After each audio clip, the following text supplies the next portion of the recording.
My name is Milo, and today I'm going to explain Google Search using voice search and Google Scholar. These are excellent tools for both students and educators and anyone else who wants to get a little bit more information about what they're looking for. And it's really great. First thing we want to do is we want to go over here to OK Google Graphology. According to Wikipedia, graphology is the study of handwriting. As you can see, we get a card here with the definition, and the computer actually speaks to us. Google will then tell us the basic definition of the word. This is great. Another thing we can do is actually try to define a word. Let's say we want to look for the word handwriting. Okay, Google, define handwriting. Handwriting, writing with a pen or pencil. Okay, so we get a card here as well, and then we can drop down and we can actually translate this to another language as well. Let's try Swedish, see what it sounds like in Swedish. So what is handwriting in Swedish? Handstil or skrivstil. Pretty interesting. We can also get a pronunciation of the word as well. Handwriting. Handwriting. This is a great tool. Students can use Google Voice to improve their pronunciation skills while also finding new information about new things. We can actually continue with our search in images. Let's say we wanted to look up Albert Einstein. Watch this. Okay, Google, Albert Einstein.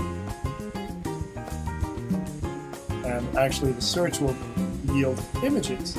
We can also look up news. Perhaps we want news about Malaysia Airlines, which is in the news these days. Okay, Google, Malaysia Airlines. Okay, and right now, as you can see, it gives us the most up-to-date news on what happened with Malaysia Airlines. We can also go to videos, and it will give us all kinds of information about that as well.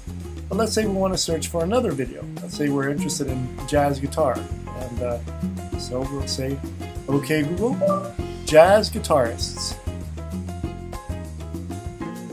And there we have jazz guitarists playing, all on YouTube. We have several other options as well. We can look up maps, books, flights, and so on. Let's go to books.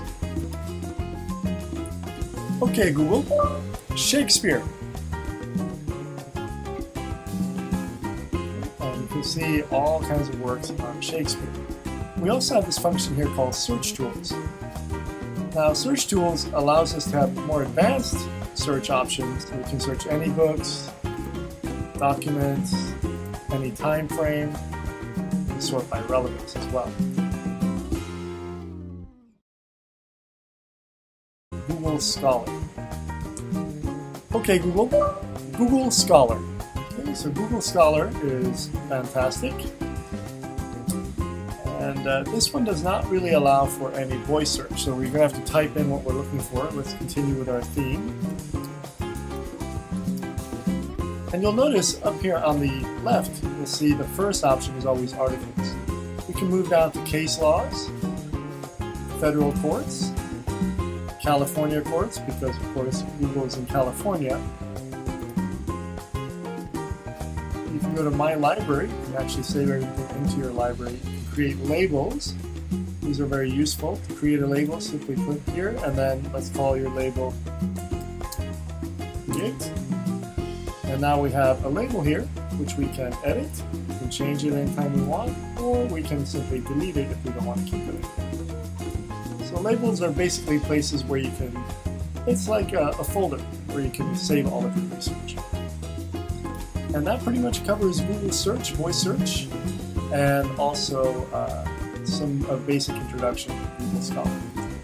So as a student or an educator, if you want to refine your search, please use Google Scholar, and to simplify your search, I would suggest using voice search. It's fantastic. Okay, Google, schedule a meeting for tomorrow, 10 o'clock. Okay, it'll actually allow us to create an event right here in Google Calendar. You can go ahead and edit the event in Google Calendar, straight from search. So enjoy experimenting with Google Search, voice commands, and Google Scholar. Thank you very much for listening.